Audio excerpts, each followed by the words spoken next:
Hello and welcome back to another episode. Today we ask the question, can you be your own bank with gold, and why would you want to do it? Before we start, please take a moment to like and subscribe to support the channel. Thank you. We often see gold described as a safe haven, an investment, and a store of wealth. For thousands of years, humanity has kept wealth locked in gold, and it's only recently that digital payment forms have become possible and resulted in online bank accounts that dispense with the need for physical storage. And this in turn has given us unprecedented access and convenience to our money, enabling revolutions in digital commerce, investment, and more. So if digital banking is so wonderful, why might someone want to store wealth in gold? Well, sometimes technologies create new problems, and those new problems can sometimes be solved with old solutions. Let's take a trip down memory lane. As I was growing up, I was taught how to balance a checkbook, the difference between a savings account and a checking account, and other good financial habits like how to keep paper records. Many of us went through the same thing, only for technology to render most of that obsolete. Now, some members of the younger generation have never written a check and don't see the need to. They also don't remember that checking accounts and savings accounts did not used to be linked. It used to be extremely important to make sure you knew how much money was in your checking account, because banks would charge an overdraft fee, usually around $25, if you didn't have enough funds in your checking account. Banks would automatically enroll you in something called an overdraft protection program, which was really a way for banks to charge excessive fees. Auto enrollment was rightfully ended in 2010, but a new methodology emerged where the funds could be drawn from a linked savings account instead of checking, and that is what's prevalent today. While this is undoubtedly an improvement over being charged unnecessary fees, it does mean that your savings account becomes a secondary checking account. Combined with the easy access of digital banking apps where funds can move from one account to another with a few taps of your phone, and you have extremely easy access to your savings. Now, over time, we've seen the average savings rate in the US plummet.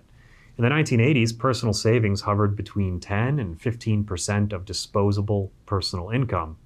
In August of 2023, the most recent data we have on hand, that number is now 3.9%. Not only do you have unprecedented access to your funds in your savings account, you also have unprecedented access to commerce. Within 60 seconds, I can open my Amazon shopping app, click 4 times, and swipe to place an order. It's that fast. So is it any wonder that all this easy access to the money in our accounts has resulted in a large increase in impulse buying, averaging $314 per month? That's enough for 1/10 of an ounce of gold or 10 ounces of silver each month. Or put another way, that's $3,768 per year, or 2 ounces of gold or 167 ounces of silver. Half of Americans surveyed confess that impulse buying causes them financial stress, and that they struggle with it despite knowing the stress it causes. And having immediate access to funds and shopping, coupled with extremely targeted ads that are tailored to your personal preferences, enables impulse buying. So all of this accessibility and convenience has a downside: increased spending. Putting some money into precious metals could give you an edge on your savings goals and help prevent some of that spending. Now, some people might point out that gold doesn't have a yield, and they would be correct. But for the past 10 years, savings accounts haven't yielded much either. 0.25% annual percentage yield on savings is unnoticeable. And compared to the returns you could have had by putting money into gold during the mid-2010s, it's clear gold was a better option for storing wealth. But the real value lies in the psychology of savings.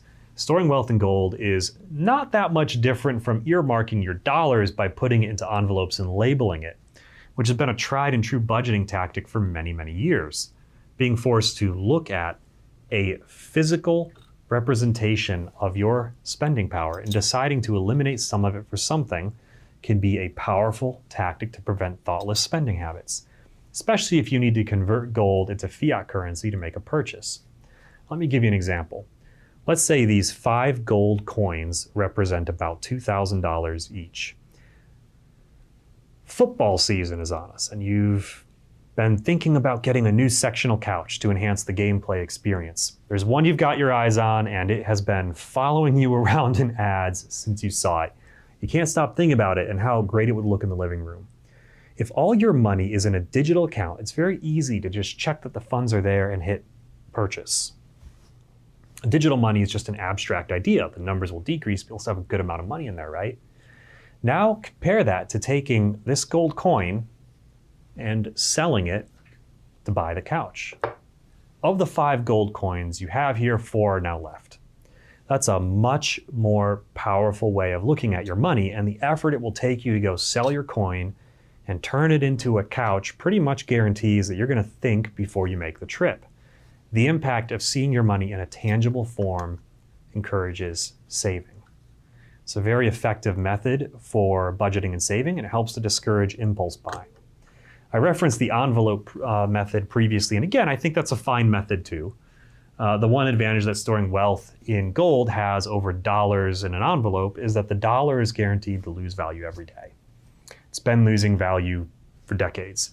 Whereas with gold, even though it can be volatile, it has kept its purchasing power over the long haul, which makes it appropriate for storing wealth. You don't want to put all your eggs in one basket though. Gold can drop in value. You do need to have currency on hand so you can handle emergencies or pay for unexpected expenses without selling at a loss. But if you're looking for a way to save money reliably over a long time and sort of trick your brain into letting you do it without spending it all, putting money into gold can be a reliable tactic. That's all we have for you today. Please remember to like, subscribe, and share with a friend. Thanks for watching, and we'll see you next time.